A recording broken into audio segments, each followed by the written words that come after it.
What's up, guys? Welcome into Packers Total Access. My name is Clayton. You can check us out on packernet.com. Find me on Twitter at Packers_access. You can email us, PackersTotalAccess@gmail.com. Text us 865-658-5824. Joined alongside Jacob in Wisconsin. Emilio's MIA. We'll see if he rolls in here or not. I don't know about that cat, Jacob. He's a little light in the loafer sometimes. You know what I'm saying, man? Oh, yeah, for sure. Very light. Dynamite drop in there. So obviously coming off of Packers family night, man, that was a blast last night. Did you continue watching, Jacob? Afterwards? Yeah, I did. Yeah, man, it got really good, didn't it, after the stream? Yeah. I will say the only critique that I had, I actually just watched a video. It was a compilation. It was just like a minute and 30 seconds, but it was every throw that Jordan Love made in the 11 versus 11s. Mm-hmm. And I was kind of underwhelmed when I saw the bulk of it. I mean, granted, it is a practice, and a lot of it's throwing to second and third stringers, and I know it's not necessarily indicative of what's going to happen, but when you watch it back, I actually posted it to my Twitter. If we need to fill some time, we could pull it up and take a look. But there was a lot of throws in there where I was like, oh, that was bad. Oh, that was bad. Oh, that was bad. And then he gets one decent one. But other than that, I mean, as far as what they did is with the production, mm-hmm. and with the fan interaction, like I think that was their best family night by far. It was really nice. Gotcha. It's funny that your takeaway, because you're not the only one that came away feeling like that. But me personally, I thought there were some dots in there. But we'll talk about all of it for sure, cover it from all angles. Before we dive into it too deep, let's give a shout out tonight to our sponsors, and that's good folks over at Ticket King, the official ticket provider of Packer Fan Total Access, Wisconsin-based since 1992, specializing in Packers tickets. They are Wisconsin's largest ticket source. Got offices next to Lambeau Field and in Milwaukee. Just click on the link in the video description that will send you to theticketking.com, where you can register for free as a customer and go ahead and start shopping for your Packers tickets. Again, we appreciate the partnership here with Ticket King. They'll be with us all season long. Just a shout out to Paul and all the great folks over there at Ticket King, serving Packer fans for, like I said, since 1992, man. Kind of an important year. Holmgren coming in. Ticket King said, you know what? We got the right guy now. Let's go ahead and get this thing cranked up. So, again, theticketking.com, the official ticket provider of Packer Fan Total Access. We appreciate them. One thing I want to hit on before we dive into all the recap of Packers Family Night, and kind of specifically the 11-on-11s, some of the team drills that they did after we went off the air. And listen, shout out to everybody who joined us for that. That stream was, Jacob, it might have been my favorite stream so far, man. We had an absolute blast. It sucked not having Tim. And then, of course, Emilio came in with a dirty face later on, but that's the way it goes. But it was a lot of fun. I think it cracked, 6,300 views now. So just crushed. Really appreciate everybody. Like I said, when you hit that like button, man, it really helps. It puts it right in front of other people for sure. But that was a blast, wasn't it, Jake? Yeah, that was super fun. Definitely didn't expect it to blow up like it has, for sure. But like Clayton just said, that really does help. We're not just trying to. I don't give a crap about like counts, and I know Clayton doesn't either. But it does help us kind of crack through the algorithm and reach other people. Which now, if I could get you guys to share on even like your Facebook pages or your Twitters, just share like maybe an upcoming episode, or if you liked an episode we just watched, because that's how we'll get new fans to get involved. So. But yeah, man, as we get closer to the season, I think that we're going to have a great year. It's going to be really fun. Yeah, definitely. All right, before we dive into, like I said, Packers Family Night recap, just want to talk about this for just a second. And it got mentioned about a week ago, and it kind of goes under the radar and whatnot. I got to thinking, like, Matt LaFleur, first of all, only coach in Packers history to start his career 10-0 versus the Bears. When I seen 10-0 versus the Bears, I'm like, I wonder if Lombardi did that. He didn't. I wonder if Curly Lambeau did, if he went 10-0 against, Chicago when they first started the teams. He did not. This is the only coach in Packers history to start his career 10-0 versus the Bears. Now, there was another coach that won 10 in a row, and that was Mike Holmgren from 1993 through 1999. He won 10 in a row, but I entered the losses there as well. So he lost in 90. It was actually 94 is when he started that winning streak. So in 93, he lost to the Bears. And, of course, he lost again in 99.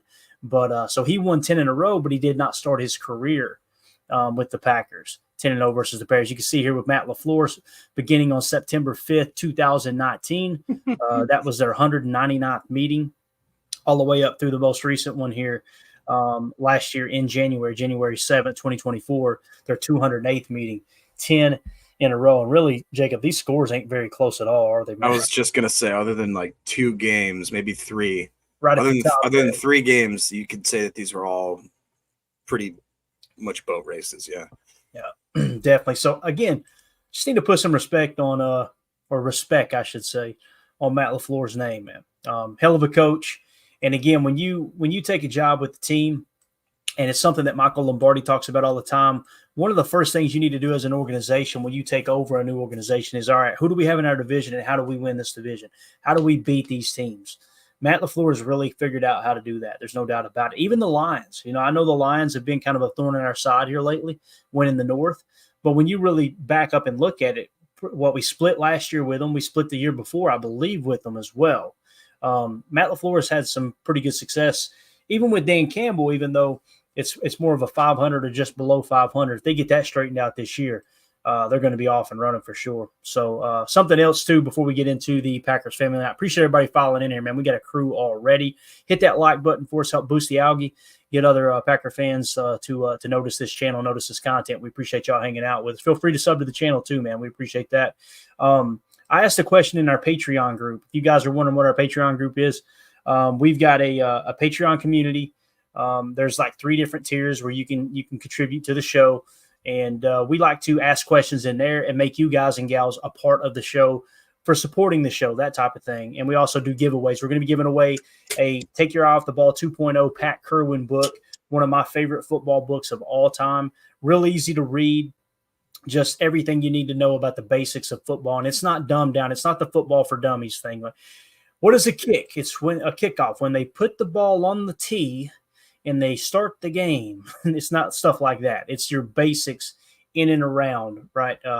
The basics of understanding the X's and O's, the chalk talk, if you will, of football. So we'll be giving one of those away to a lucky member of one of those 3 tiers, if you're a member of one of those 3 tiers in there. So go check that out. If you want to, here is the barcode for that real quick. You can just scan that in the upper right, or you can go to patreon.com and just search Packer Fan Total Access. You'll find the group there. So we asked the question in that group today, Patreon question for the show tonight. What was your favorite moment and or what did you learn from family night? Okay, so here the answers started filing in. Chris Nichols says that kid caught 3 punts off the jugs machine and the team surrounding him to celebrate was awesome.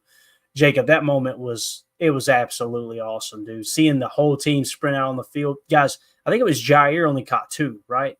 Caught 2, dropped the 3rd. And then this little kid comes out there. His arms, about 10 inches long, and he catches 3. It was awesome, man. Yeah, no, that was really cool. They actually John Kuhn ran and interviewed the kid after he did it, and they asked him like, what was their favorite part? He's like, I'll never ever forget that moment when the team all crowded around me, and like you could say, I couldn't make out who it was, but one of the dudes was shaking the kid so hard. I was like, easy, buddy. Go easy there, easy. Love it. Eric Sutherland says, I learned Bullard looks like the real deal and Stokes looking like rookie year Stokes made me happy. And of course, the most important part, family. Amen, man. It was really cool to see everyone with their families out there and to see the players' families come on the field too. But Jacob Bullard's your guy, man. He flashed a little bit last night, man. He looked good. Looks like he belongs. Yeah, he did. He actually almost came up with an interception. That was one of the passes that I was critiquing of Love's. But it wasn't a bad ball. He made a great break on it and made a great play. Between him, Evan Williams had a pretty, I would say, a decent night, it looked like, as far as what I could tell. It sounded like LaFleur had to take him aside and be like, yo, hey, don't like tackle Christian Watson or hit him again. let's not decleat him or do any of that kind of stuff. But it's good. You'd like, I always think that you'd rather have to ask guys to turn down the intensity than have to be asking them to turn it up. Yeah, at least that's my opinion. So that that all things being considered, I think we stayed at relatively healthy, if I'm not mistaken. We had a lot of, like, I should say I shouldn't be too critical because Love did have some unbelievable throws, like the 1v1s and some of the positional breakdown stuff. He was great. He hit the net, he did all that kind of stuff. So that being said, I think maybe the only thing I was a little bit worried about, other than the maybe semi-errant throws, from Love would be, it didn't look like our run game blocking was doing much. Seemed like the defense was penetrating quite a bit, and that most of our runs were getting maybe one or two, if that. But that's actually, great to see too, because guys like Wilson and dude McDuffie, I think McDuffie could surprise everybody and just be a great linebacker this year. I really think that. Yeah, we're going to talk about that here shortly too, man. That's definitely going to pop up for sure. Again, that was Eric Sutherland's comment. Sandy Lane Packer, a.k.a. Fractal of God, says, I learned that the pack is back, and this year we will be kicking ass. So I would agree with that. By the way, the cringe moment of the night for me, and you guys may disagree, when Jair tried to grab the mic from John Kuhn, he wasn't letting it go. Like, John Kuhn ended up tweeting something out about it too, like you never let go or something like that, where Jair said the pack is back, baby. Did you catch that moment, Jacob? I didn't see that, no. It's kind of cringy. It's a little cringy. You can see John Kuhn's like, all right, little fella, calm down. You're not taking the mic with you. He's getting a little antsy. Finally, he just let go. But you love to see Jair all fired up. There's no doubt about that. Jason in the Patreon group said, I didn't learn this, but I was able to confirm the aggressiveness of our difference. Maybe he meant defense. Mm-hmm. Might cause some penalties in the season, but if we can get turnovers consistently, it's worth it. That's the second thing. It's one thing to say you're focused on turnovers. It's another to show it. I think it was Williams on the Watson collision that played the ball rather than go for the tackle.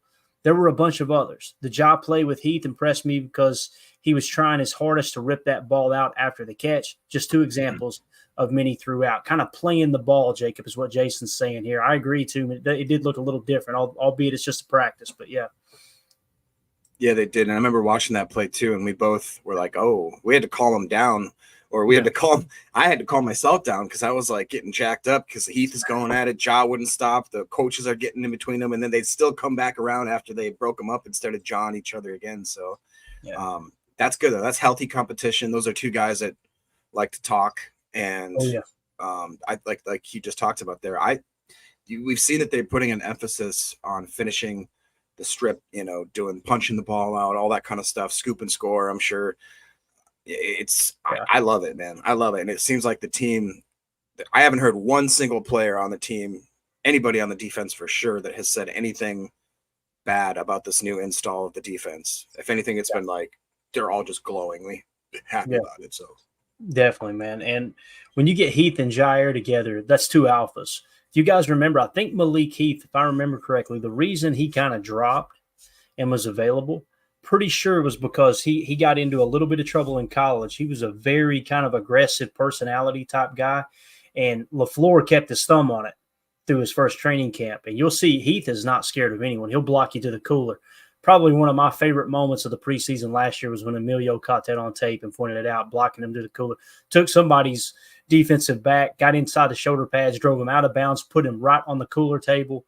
Malik Heath is one of those dudes that you want on your team. You want him to kind of send a message, just not in practice to Jair. Right? So let's see what else we got here. Sean Cipher said, do you think Dobbs is intense or unhappy? I know what you mean with Dobbs.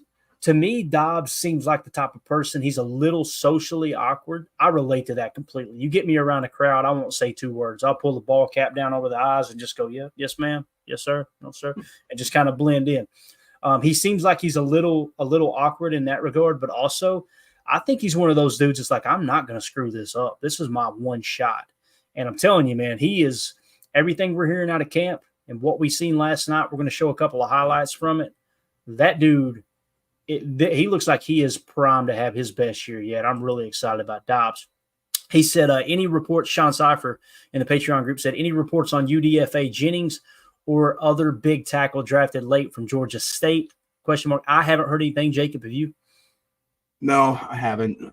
That is one thing I've been a little bit, I don't know, disappointed, I guess maybe is the word, but I thought Travis Glover was going to have a great camp. I thought Donovan Jennings would have a great camp. Sounds like that either injuries or just not being able to get on the field has held them both back a little bit, though. Yeah, definitely. There you go. So he also went on to say, Sean Cipher said, Love still putting the ball where he shouldn't. The wild pass that almost got Watson hurt was a dumb pass. So there's a little bit of what you were saying, Jacob. Like, it sounds like Sean kind of seen it the way you did.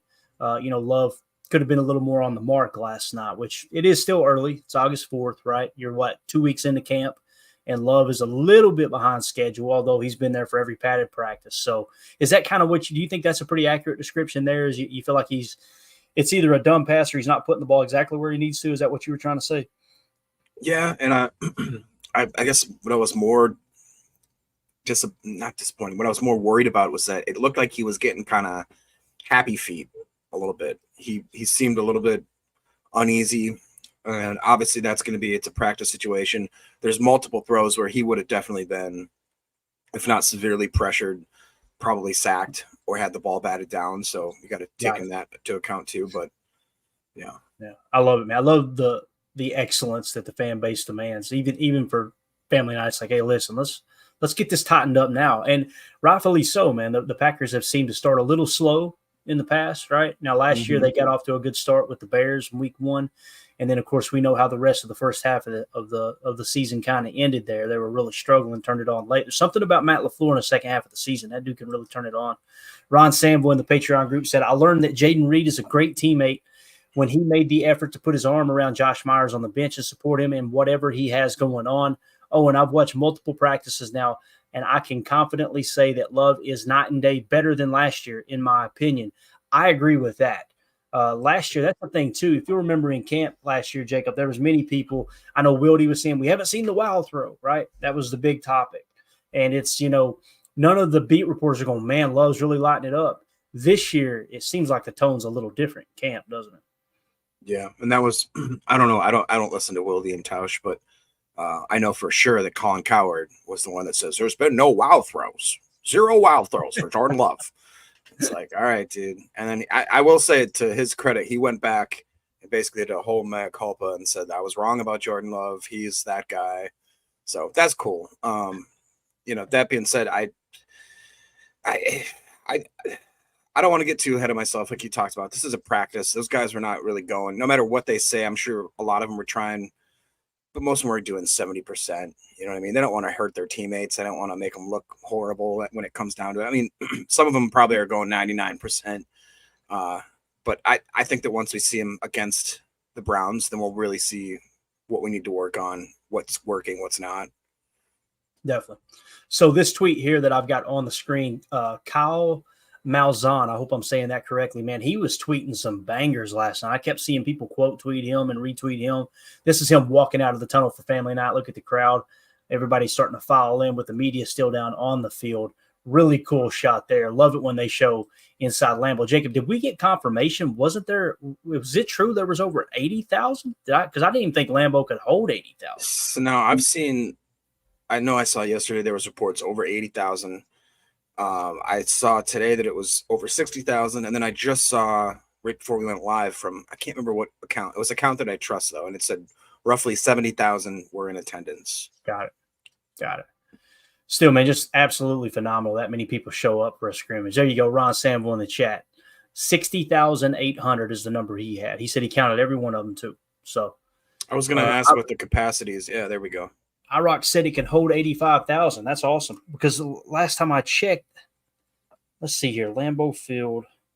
I know they did those renovations that increased. Yeah, right. Capacity. And I'm probably outdated with my number. Yeah, there you go. 81. It says 81,441 is the official, is what it's listed online. But we know sometimes they include media, standing room, things like that. So that 85 is probably pretty close. I appreciate it, IROC. Good to see you in here, buddy. All right, let's see what else we got here. So this was Cameron Azir. You think that's right there, Jacob? He tweeted this out. Yeah. Azir or Azir said Jordan Love bullseye. So this was one of the many times that they were throwing at the net last night, and you'll see Jordan tee this thing up, baby, put it right in the net, bang. We seen the reaction, of course, but there it is. Obviously, Aaron used to do that all the time. He'd hit his knees and put his arms up in the air like that when he'd hit the net. So it's cool to see Jordan kind of duplicating that, man. The net gets some serious reaction, Jacob. Every practice, every family night, man. Oh yeah. Once that, I mean, I can't remember if they had it for the first ever family night. I have to imagine they probably did, but I know it is such a trivial thing too. It's like a ball went in the net, but everybody's like, I love it too. And I would feel, you wouldn't feel right if you didn't get a few balls in the net and the family night. It just doesn't feel like it's right. Andy Monday, back to the attendance. He said, I saw one number during the broadcast, but at 3 a.m., the number went way up somehow. That tends to happen sometimes there, sir. Andy. We'll leave that one alone. But good to see you, Andy. Good to see you, buddy. All right, let's see what else we got here real quick. So here was a cool tweet that was Kyle Malzahn again, and I believe this was Jordan Love to take – sorry about that. Sorry about your eardrums. So Tay out there getting a little action in, right? Just warming up. I'm excited to see what Tay does this year, man. And what's crazy is I was more excited for Tay going into the season, Jacob. But now that we're getting into training camp a little bit, now I'm really excited about Romeo Doubs, man. It's a pretty good sign for the wide receiver room, dude. But you see Tay out there again. There's one of those balls you were talking about, Jacob. That could have been thrown better, right? Yeah, he had to definitely ease back on that route for sure. But like you were just talking about, dude, and we've sounded like a broken record, and like we're totally just pro home team always, but we've talked about it so often because it's true. The wide receiver group is so talented, and the guys that could, even if they make minuscule jumps from year 2 to 3 and years 1 to 2, but usually those 2 years are when most players make their most significant and biggest jump, especially coming from the college level to the pros. And at any given moment during any given game, who are you going to guard? If you want to lock down Watson, that's fine. You want to try to double up on Wicks, that's cool. We still got, like you just talked about, Romeo Doubs could be the most dynamic route runner on this team, which is insane to say. You haven't even talked about Jaden Reed yet, our 2 tight ends, the fact that we have 3 willing and really good running backs. It's going to come down, I think, to the offensive line. It was nice to see them have a little, in my opinion, they did a little bit better than I thought they would yesterday, but it's just like you're talking about, though. I like who are you going to cover with the wide receivers? Just pick your poison, because otherwise, no matter who you pick, that means you just freed up 3 or 4 other guys that you don't have a key on. Definitely. Cody Krupp tweeted this at Cody WKRUPP. Go give him a follow, guys. Packers quarterback Jordan Love, phenomenal in one-on-one deep ball. Touchdown to Jaden Reed. The first Lambeau leap. It says touchdown to Dontavian Wicks, the second Lambeau leap, and then touchdown to Christian Watson while tumbling into the tunnel area with Jair. Seeing Christian Watson beat Jair on that go route was really phenomenal. Let's watch these 3 here, and we'll just kind of walk through it again. Here's the Jaden Reed one. To me, this looked like it was a dot right on the money, right? Pretty good throw. Then the second one to Tay Wicks here. Of course, you get the Lambeau leap from Jaden Reed, getting the crowd up. I love Jaden Reed, man. Look at Tay fighting off the line. Oh, a little double move, a little grabby. That was Stokes, right? Bang. That was a little underthrown. That one was definitely a little underthrown, but still got there. Tay Wicks' hands look a lot better this year too, Jake. They really do. And then this third one here is the touchdown to Christian Watson. Look at him beating Jai. I mean, that is bang. I don't know if you could throw that one any better. I don't know what that security guard was doing. Like, let his leg go, bro. We got to protect that hammy there. But what do you think about that throw right there? Let's go back to the Christian Watson, Jacob. Looks like it's pretty – had a way to touch, didn't he? He drops that in the basket there. Yeah, I think so too. If he throws it any further, it's out of bounds, right? Puts it only where his guy can catch it. But again, that's one of the best corners in the league in Jair. And Watson looks good, man. He looks healthy. I know we had a little bit of a scare last night, but overall, I think he's good to go. Nothing there. I think we're Evan Williams. Did Evan Williams light him up going for the ball? Is that what it was? Yep. Yeah, just a little bit. Got it. All right, so obviously there's Jaden Reed, Dontavian Wicks, and Christian Watson on that little highlight reel there. Let's go to the next one, which is Kyle Malzahn. Again, I'm telling you, Kyle Malzahn was the MVP last night, dude. Make sure you go give him a follow at Kyle Malzahn. Let's see here. This is one. This is to Romeo Doubs over Keyshawn Nixon with Jair in coverage. So watch him kind of thread the needle here. Jordan back to pass. Right by the ear of Jair, man. I mean, he was humming that tater there for sure.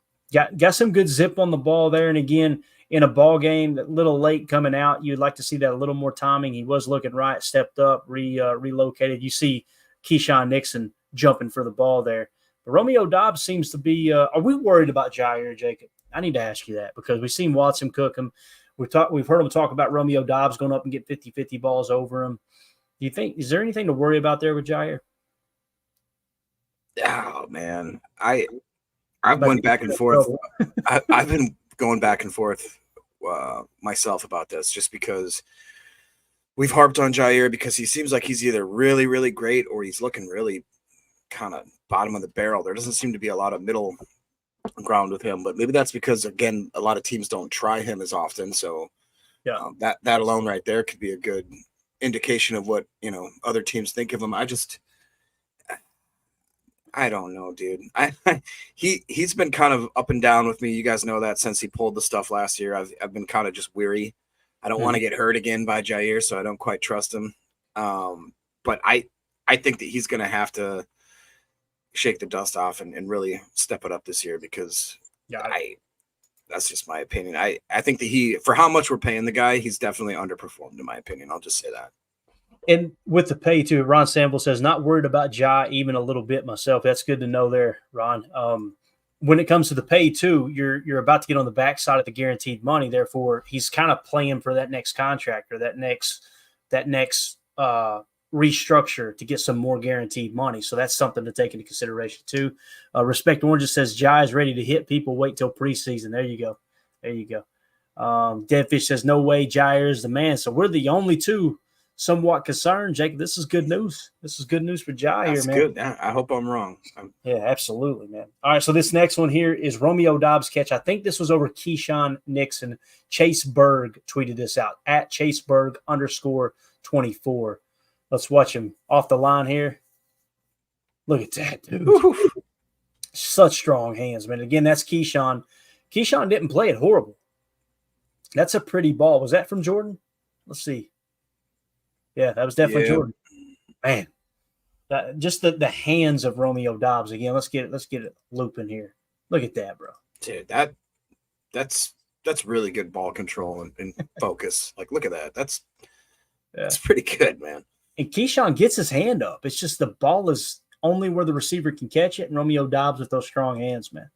And I'm telling you, man, to me, he looks different this year. He being Romeo Dobbs. He really, really does. I'm excited to see what he can put together as he will be closing in, getting closer to a contract year, I should say. What it just popped in my head quick is Jair had that interview where they asked him specifically about Romeo and his progression. And he goes, man, when Romeo came into the league, he couldn't catch a single pass on me. And now it's like basically he said it's 50-50. And I'm wondering if I should take a step back and realize, okay, Ja's maybe just still Ja, and Dobbs has taken such a great leap that it's not necessarily an indication of Jair being inferior or maybe taking a decrease. It's the fact that Romeo Dobbs really is taking that much of a leap in his overall play. I guess that's the sunny side way of looking at it, but I probably see it more somewhere in the middle there, but yeah. I got you, man. Completely understand. Let's go to the chat real quick. Prince in the chat earlier says Enigbare hamstring. Time for Cox to step up. Jacob, I know you're all about some Brenton Cox Jr. getting in there, getting an opportunity. Now, you guys heard me talk. I think it was last night. We were live on the stream, and we were talking about how they were doing a lot of maintenance to Enigbare through the hamstring and the quad, because they did not do surgery on the ACL, which is still torn. It's just partially torn. And they're saying, hey, look, you're good to go. You're as healthy as anyone else is essentially what they're telling him. But like they said, they want to make sure that the quad and the hammy is not putting any extra strain on that ACL. So the fact that the hamstring is now flared up on him, it does. I feel you, Prince. You're a little bit like, man. But again, next man up, Jacob, and your next guy up might be Brenton Cox Jr., man. I know you believe in him. Yeah, I mean, I'm not saying he's going to be a Rashawn Gary replacement, a every down, DN type guy, but situationally and definitely on pass rush situations, I think that he's still got to be a weapon. Yeah, an HMM for sure. Definitely an HMM. Zachary King says, hey, boys, I promise I catch every stream and just don't ask silly questions, but any idea where to catch Family Night stream, or is it gone to the ether? Thanks, gents. As of right now, Zach, I think it's gone to the ether, unfortunately. Jake, have you been able to find it anywhere? I was on my way back from Knoxville this morning and was like, man, let's see if we can find this somewhere. I couldn't find it anywhere. I thought I found it. I was like, there it is, man. He was like, nope, that was 2023. So yeah, I was surprised that it wasn't cut like immediately and put on YouTube just because of the fact that it was live streamed. I have not either And I did look back at the Packers.com website and I couldn't find it. But I'm about as technically literate as a possum in a dumpster. So don't take my advice. And Coach LaFleur made a comment about it at his presser last night. He looked over at, I guess, the media guy and made a comment, and he said, yeah, they pretty much made it available to everybody around the world. So he's not happy about it, right? And you got to understand from a coach's perspective, like, you want as little tape out there as possible, right? It's bad enough you got to share your tape during the season.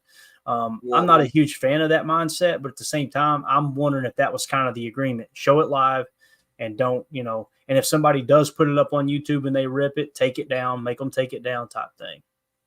And again, another thought that popped in my head is I got to really not be as critical towards the offense or the play calls or the schemes or the lack of any sort of like ingenuity or any sort of skill. It seemed, and Matt LaFleur even said it in his post conference. He goes, yeah, we ran completely vanilla, basic plays, nothing conceptually intricate in any way. He said basically both sides of the ball did that, but on the offense, I would imagine that they really dumbed it down. They're probably showing certain blocking schemes and motion and stuff that they have no plans on using ever, just to try to maybe, throw, like you just talked about. We just broadcast this to the world. So what are we going to do? We're going to show them we're going to show them that a 22 dive. Okay. Yeah. Run it again. Yeah. Run it again. Exactly.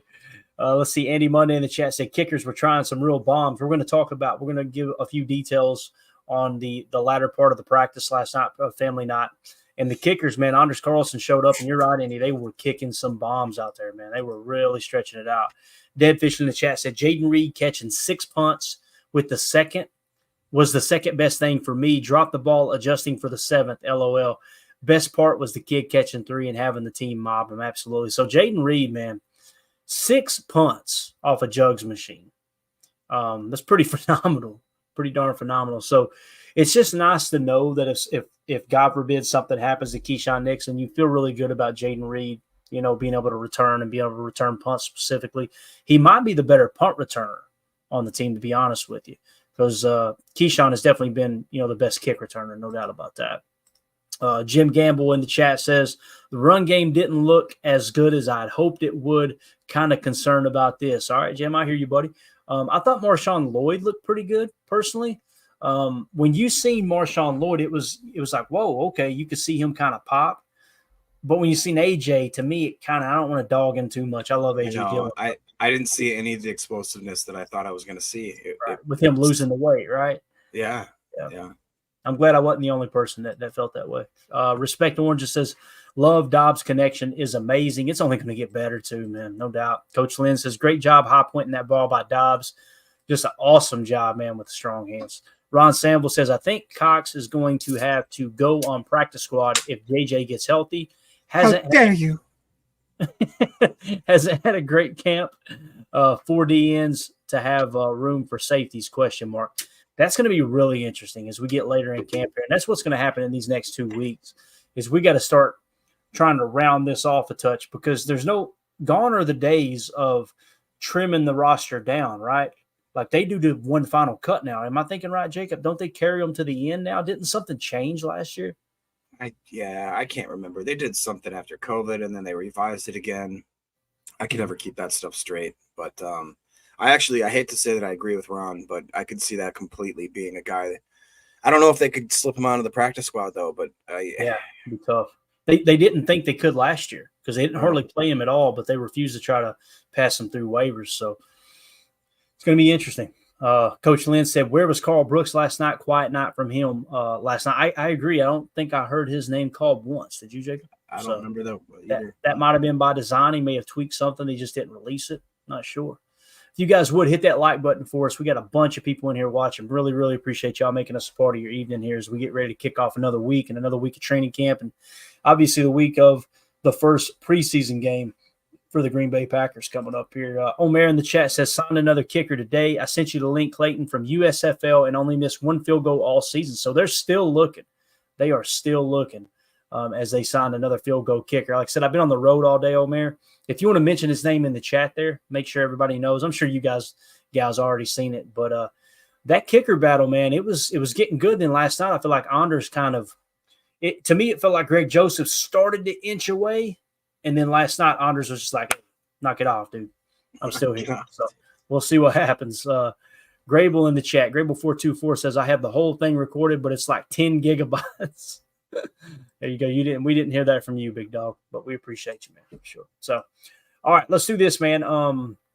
Like I said, we got the updates. We're at the 35-minute mark, so we're good. Let's go to Matt LaFleur real quick. Matt LaFleur actually shared at the presser last night. This is him talking about the D line and kind of the stress that they're putting on his offensive line and his offense. You'll hear him talk about having to chip. Pretty cool. It sounds like the defensive line is looking like they're ready to roll week one, man. Been in there in the backfield. So Rashawn had that one series. He was in there 3 plays in a row. Yeah, it's tough on the O-line right now, and certainly I think if these guys, the D-line gets frustrated at times because in practice we'll use a lot of chippers, and I'm like, hey man, that's a credit to you guys. That's the ultimate compliment that we feel like we need to get 4 hands on you to block you. So. And I quite frankly, it's going to happen during the season. I think our D line is solid, and hopefully they continue to get better and improve and just keep coming off the ball the way they are. Love it, man. And when he's talking about chippers, obviously he's talking about tight ends, running backs, staying in a second, helping chip double, get out on a leak type thing. Just that little bit of hesitation. It's absolutely huge. And that's why we talk about, the positions of importance for us is you want a really good 3-tech. Think Kenny Clark, right? He's I think he was 10th in sacks amongst interior defensive linemen last year. You want a really good 3-tech that can get pressure. And then the opposite side, whether it's the 3-tech on the strong side or the weak side of the formation, then the opposite side edge, you want to be a real good pass rusher. And the reason being is it's very difficult to double team both, especially in 11 personnel, and get enough guys into the passing concept, into the route combination to do the damage you want to do. So the fact that Matt LaFleur and his offense, even with all the pre-snap eye candy, all the motion and all that, they're still having to chip to keep our defensive line off their back to get the ball out. That's a really good sign, Jacob. I thought that was very interesting. And I think the defensive line is looking really good here early on, dude. Yeah, I mean, that's probably maybe other than safeties and wide receiver, that might be the positional group that I'm most comfortable at, with the depth, with the players that just the rotation. I mean, it's probably the position group where if, again, we always talk about it and preface it this way, God forbid if there's any injuries, we don't want injuries, but if something were to happen, even to some of the top guys on the top of the depth chart, I still think that we would have a fighting chance to make a decent year out of it, because we just have so many guys that, like we talked about, with Brooks. Wooden has really not gotten a lot of hype this year as compared to when we drafted him. I thought that he would get more. I think Slayton could make a big jump. Mm-hmm. Obviously, we just talked about the ends and what we have in Rashawn and Preston. I think we take that for granted, but with LVN, I really do think LVN could have a really big bust out year too on that D line. It's a good problem to have, man. Like I talked about, is there any way that Jonathan Ford makes this team, or is that just not going to happen? To me, if he couldn't make the team when you were playing with 3 down linemen, 3 interior defensive linemen, big boys, 285 and up. If you couldn't make the team running a 34 jam, which is what they played, up till this year, they're finally switching to a 4-3. If you couldn't make the team as a nose then, Jacob, I don't see how he can make the team now. You know what I mean? Some people would even go as far as going as TJ Slayton made for this defense. Now, TJ Slayton is having another good camp, it sounds like. And I would argue, I think TJ Slayton is a lot better than most people think he is. And I think you're going to see it this year, because he's going to be able to drive the pocket against double teams if it comes to that, and not from a sense of playing 2 gaps now with that base 4-3 look. So, my answer would be, you got to bet the farm, Clayton. Is Jonathan Ford going to make the roster? Is he going to be on the practice squad? For me, it'd be the practice squad. I think that's where he'll end up. So, how about you? Do you think he will or no? No, I don't think he's going to make the team. Ron brought up a point just as you were talking about TJ. He says Slayton needs a contract before this year, or he's going to get very expensive. If he does have the type of performance and breakout year that I think he could, I agree with that comment, because if he's basically a nobody to the NFL right now. If he has a breakout splash play or splash year, his that price tag skyrockets for that position, like we've talked about. So I agree. I mean, I've liked him. I've seen potential in him. Now, I'll be honest, he hasn't really lived up to that potential. I've seen flashes here and there. I know Ryan's been pretty critical of him as well. But I think I really do. I don't know why. I just have a feeling that this year he could put it all together and really be an impactful player. Love it. I would love to see it, man. He's a mountain of a man. We just had a bunch of people jump in here. If you guys would, ones that just jumped into the viewing here on YouTube, Twitter, and Rumble, hit that like button for us real quick. We'd really, really appreciate it. If you're on X, on Twitter, feel free to hit retweet too. Thank y'all so much for making us part of your evening. Here was Coach LaFleur at the podium last night talking about Zach Tom and Tucker Kraft and their injuries. Real quick clip. Listen real close. It sounds like Zach Tom is going to be in team drills this week, and it sounds like we may see Tucker Kraft in some sort of fashion this week too. Be ready to do team when you guys get back at it next week. That is the plan. So he's looked great. Hopefully we'll get Tucker back in some capacity next week as well. But we'll see how it goes. What did you think? All right, so there you go. Zach Tom, the plan is to have him compete in team drills now, the 11-on-11s. Last week, obviously, he was out there for the walkthrough and everything, the non-contact, and then Telford would step in for him during the team drills. So it sounds like Tom will be good to go there, and Tucker Kraft will probably begin doing what Zach Tom did these first 2 weeks. We talked about Tucker Kraft was 2 weeks behind Zach Tom on tearing the same pec, right? They don't share a pec. They tore a pec in a similar manner. You know what I'm saying. So we'll see if Tucker Kraft can get out there. I love what Matt LaFleur said, too, is he's been having to argue with Tucker Kraft every day. He's wanting to get out there, and he's like, nope, not yet, not yet. So you wouldn't expect anything less from someone who drinks those bush lattes, smokes lung darts, and gets out there and ice fishes in the middle of winter, right? So love to see it. All right, let's go rapid fire on some of the notes from family night last night. We hit on some highlights, kind of showed you some clips here or there from Twitter. Appreciate everybody that shared those on Twitter. Hopefully everyone, you go follow them. If you missed their tag, go back, rewatch it, get their Twitter handle, and give them a follow for sure. So Paul Brettel tweeted out last night, Bullard starting next to McKinney tonight. Walker and McDuffie, nickel linebackers, as has been the case. It kind of feels like, Jacob, it feels like right now, McDuffie is kind of leading Edgerrin Cooper for that nickel linebacker spot, man. What do you think? And I know Coop's been a little banged up too, right? With I think it was the hip. Is that what hip or the groin? I think it might have been the hip. But what do you think about your boy though? Bullard starting next to McKinney last night. That might be the way to go.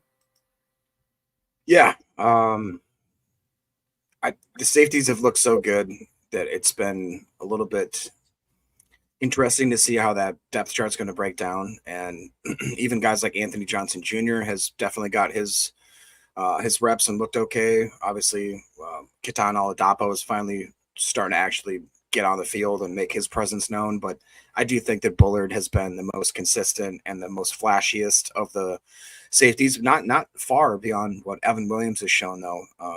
We saw, again, a couple of the spurts last night, different I think he had a pick six in one of his practices here. And I'm excited about that. I'm a little bit disappointed that Cooper hasn't made. Yeah, somebody says that it was a groin injury for Cooper. There you go. Okay. So if that is, I mean, groin injuries, you don't have to tell me. That'll put you down. As Meredith from the office said, groin injuries are the worst. Let me tell you something. Meredith from the office would know about a groin injury. Yeah, there's no doubt about that. Aaron Rodgers, hey, man, I'm getting a celebrity in here. Appreciate it, man. Swings through the chat and says, question, if the Packers go with 6 wide receivers, do you think they try to hide Dubose to stash him on the practice squad? Aaron, I think that's a real thing, dude. I think it's a real thing that in camp, if you're looking up and they go, man, we really like these top 6, but our next 2, we like them. Let's don't put them out there to showcase them to the rest of the league.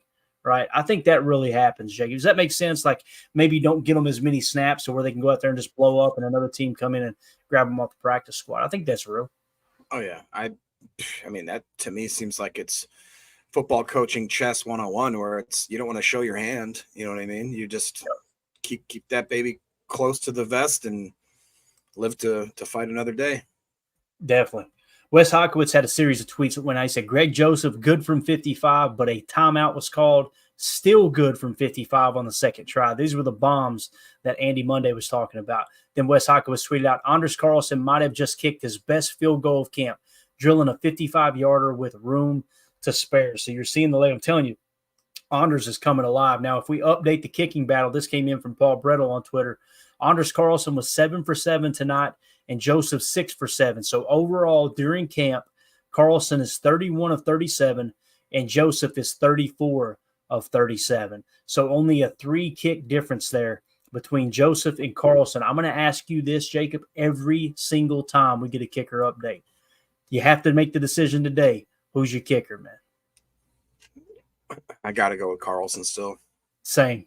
To me, it's like anything more than a 5-kick difference, I'm going, but with him, within 3 there of Joseph, I'm with you, man. Carlson, I think, has got the bigger leg, but man, I did not expect Greg Joseph to perform this well. I really didn't, man. There you go. Respect Orange's Carlson for longevity. And again, you guys know I'm kind of a roster rat, right? Like I love to look at the roster, especially the bottom half. How can you stash guys? How can you manipulate the cap? All those things. You could probably pass Anders Carlson onto the practice squad, and you're only really forfeiting 1 year of that contract when you look at the futures aspect. So you could get Greg Joseph this year, let Anders get a little better. But to me, that lead's got to be a little bit better. And the reason being is because if you do sit Anders Carlson on the practice squad all year, and whether he clears waiver, let's assume he does clear waivers. If that's the case, you're missing out on some serious game time, right? And there's only one way to get that experience. That's in there kicking in the clutch. So, all right, Caleb Jones yesterday. This was interesting. Caleb Jones from Paul Brettel in at right tackle. This is the first time we've seen him with the ones. So it's been really quiet for Caleb Jones, but Jacob, last night he got to go into right tackle with the ones. That was pretty interesting, man. What do you think is going to happen with Caleb, man? That's going to be a tough situation there. I don't know, but I hope that he gets a spot on this 53 and that Dillard doesn't. Because if the opposite happens, I'm going to pull my beard hair out. I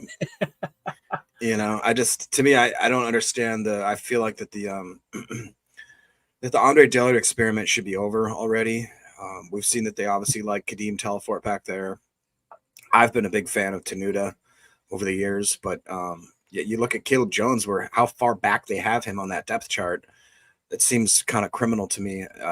Get Royce Newman, get Andre off, get Lecitus Smith out of there, and then I'd like to run in there with maybe a younger group of guys, which it is maybe telling as to why they feel like they need more of that veteran type leadership, because we do have a lot of untested and very young guys now all of a sudden. Yeah. So to the point where that we look at Royce Newman's our seasoned vet. It's like, ugh, I don't like that. Me no like that, Jan. Yo. All right, Quay Walker last night. Paul Brettel tweeted out, really good coverage from Quay in the red zone against Dubose. So it's nice to see Quay kind of stepping up last night. Sound like he had a decent evening there as well. If you guys would had a pocket of about 20 others jump in here just now. If y'all would, appreciate you hanging out with us. Take just a second, hit that like button for us. It helps more than you know.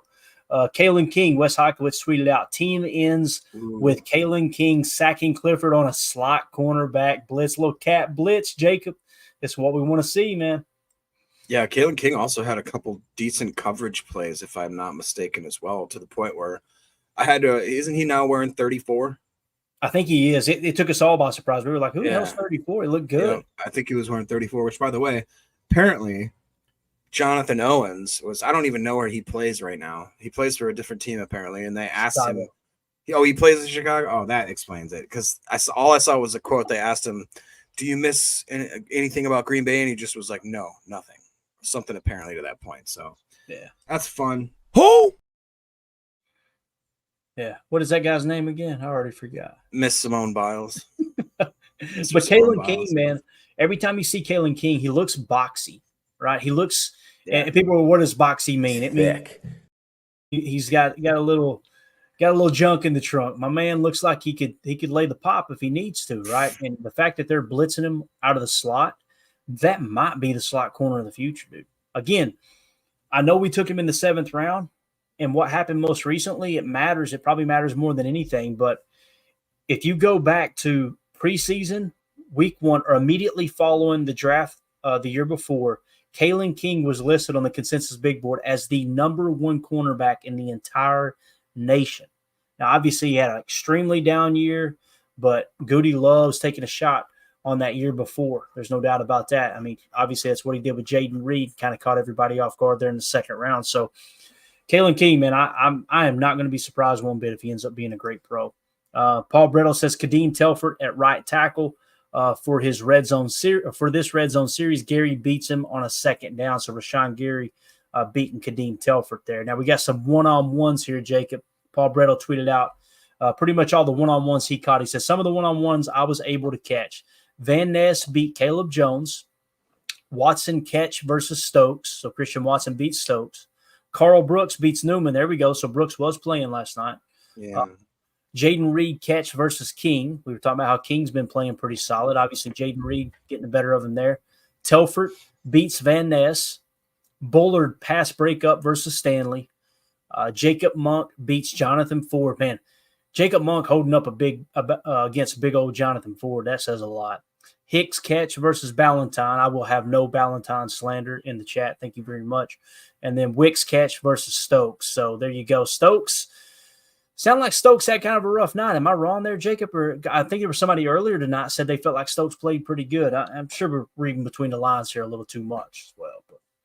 Yeah, I think it's one of those things where if I'm remembering correctly, Stokes got burned on a lot of the 1v1s type stuff, but looked pretty decent in the 11 versus 11. So, take that with a grain of salt. And I can't remember who it was. I think it's Boz or it was Kirk Bankert or somebody basically who said, like, take a grain of salt every time you see a 1v1 route, because basically 80% of the time that offensive player is going to win that. It's the quarterback has no pressure. They're keying in on the defense. They know what the route is. They've practiced it multiple times. It's like, so I don't know.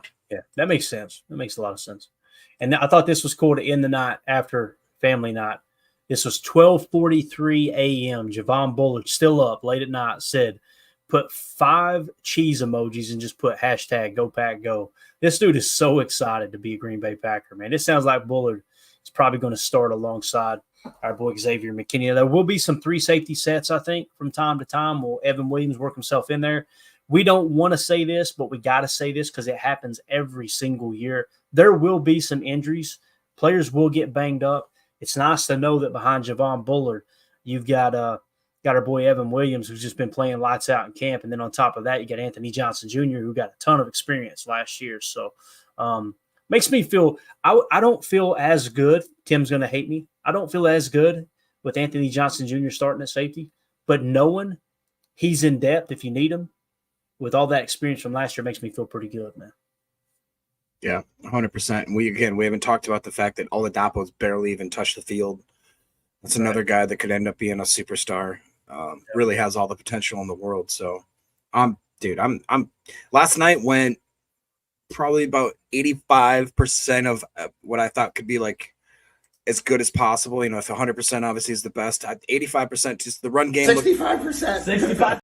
Oh, I had to do it. That's not what I said. The wide receivers looked a little sluggish, and Love was a little not accurate as I would like. But basically, like I said, from the production-wise to the defense to the flow of it, it seemed like the coaches really were on point. It was a great night overall, I think. I agree, man. It was a lot of fun, and it was so cool hanging out with 400 or 500 people in here in the chat and just talking ball all night. And it was stress-free.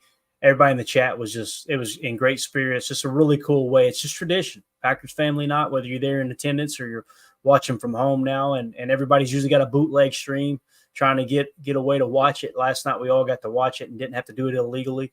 Really cool, man, just sharing that together as we kick off the football season. So as far as the training camp schedule, here's what we got coming up. Tomorrow, the Packers do not have an open practice, okay, on August 5th here. On the 6th, on Tuesday, they will have a 10:30 a.m. practice at Ray Nitschke Field unless the weather drives them inside. Wednesday, on the 7th, a 10:30 a.m. practice at Ray Nitschke Field unless the weather drives them inside. Thursday and Friday, the 8th and the 9th, they're not showing any open practice to the public. But then, of course, on the 10th, on Saturday, 3:25 p.m. Central Time, They're going to be at the Cleveland Browns for the first preseason game. So it's game week, baby. And again, tomorrow we're going to come up with some really good topics. We're going to deep dive some important stuff, and then we'll be back right back to giving you guys camp practice recaps for the 6th and the 7th there on Tuesday and Wednesday. Clayton, is there not any practice whatsoever tomorrow, or is it just not open to the public? I think it's not open to the public. I've heard that those aren't off days. Now, there might be off days sprinkled in there, Jacob, but what I hear is it's just closed to the public. So, it's probably up to LaFleur, whether they actually practice or not. I don't know if everything's set in stone there. I'm sure they've got everything. So my point, I guess, is we should still get some updates from insiders that are there with press credentials and that kind of stuff. I don't know if the press is allowed there. I think they're closed to the media and the public. I could be wrong. That just seems weird. If you pull up that calendar real quick, it just seems you can't tell me they have 2 practices before a game. You know what I'm saying? From now until Saturday, you only have 2 practices. That to me seems like they have to have. Well, the way I'm looking at it, I think they'll be practicing. There's no doubt. And they're probably trying to get in their groove right now, Jacob, for game weeks. And during the regular season, the media is not out there watching their practices, right? So they'll have press availability and all that. So to me, I don't think it's a coincidence. You look at the first 2 weeks of camp, there's open practices everywhere. Then all of a sudden the game weeks, see how the model matches completely, right? You got a couple of them open during the week and everything else is kind of closed other than the 10:30 a.m. joint practice with Baltimore there. Which is obviously going to be over at Ray Nitschke Field. Those get heated, so that'll be a fun one to see everybody get out there for that one. So I think that they're walking this through like a normal game week. I'm not real familiar with how Matt LaFleur works his schedule as far as what, like typically they have a game on Sunday, right? And when they have a game on Sunday, Monday you come in and you get like your rehab stuff. You get your treatment from being banged up that day, and they meet with the team. Tuesday is when the coaches put the game plan together and the players get back out there and start practice. You'll see them all the time. We'll see you Tuesday, or we'll see you Wednesday is what they say sometimes. So typically Monday, they don't practice, if I remember correctly. They get their treatment with the trainers, and then Tuesday they're back on the practice field. But when you hear the coaches say, we'll see you Wednesday, that means they get 2 days off in a row because they probably won, right? So I think that's pretty much how it works. So to me, they're trying to get into that normal schedule groove. There is what it feels like. Does that make sense? Mm-hmm. Yeah. So that's what it kind of looks like there on the schedule. So if you guys and gals would take a quick second, hit that like button. Feel free to sub to the channel, whether you're watching on Rumble, YouTube, or X. We appreciate y'all hanging out with us. You got anything else you want to hit on, Jacob? We wrap this thing up. Oh, man. It was a great weekend of football. Just a little bit of a taste as to what's going to be on the menu coming up here. So yeah, get ready. It's going to fly by real quick. I mean, it feels like that we were just wrapping up the draft and thinking that we're going into the quote unquote dead zone. And man, I don't know about you guys, but this has been just flying by, and we've been learning a lot. If last night was any indication, that as long as we're not getting messed with by the commies and all that, we should be having our viewership grow quite substantially this season. I just think it's a matter of time. So I appreciate the chat and all you guys for helping us over it's been years now, which is crazy to say. And of course, shout out to Murph. Anytime Murph jumps in the chat, I got to call out Murph. Murph and Eric Sutherland are the only 2 people on the PTA Mount Rushmore of listeners. They were the first 2 that I remember jumping on the stream. We had like 12 people watching, and they were always commenting. We need to fill out a Mount Rushmore of the OG listeners of the show for sure. So we need to do that. Need to put that together. Maybe we'll have everybody vote on it. That'd be a lot of fun. Omer did say this earlier. I apologize, Omer. When we were talking kickers, I meant to hit it. He said Carlson, 9 of 10, and has missed 57 with a botched Orsit snap once again. So that one miss there with Carlson, 9 of 10, said it seemed like it was a botched snap. I do remember, I think it was Wayne Larrabee talking about that on the broadcast too, that there was a botched snap. So appreciate that, Omer. All right, we're out, guys. We'll see you tomorrow night, 7 p.m. Central Time. Like I said, we'll come up with some good content, something to dive into here. We might take a look at the 53 overall as we head into another week of camp and say, okay, who's up, who's down, who may or may not make the roster, that type of thing. Aaron here in the chat says, Clayton, I messaged you on X, my article I wrote on the 53-man roster prediction. Good stuff, Aaron. What I'll do, man, if you didn't send it today, resend it. If you just send it, awesome. I'll check it here in a second. Maybe we'll dive into that tomorrow, Jacob, if you'll remind me. We'll take a look at his 53 since we were just talking about that. So that'll go hand in hand. So let's see.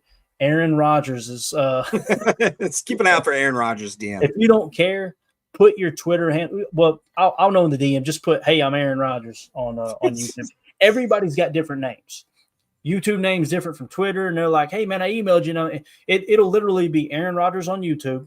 It'll be Xavier/Joseph, right, on Twitter at whatever, and then I'll get an email and it'll say Alexander.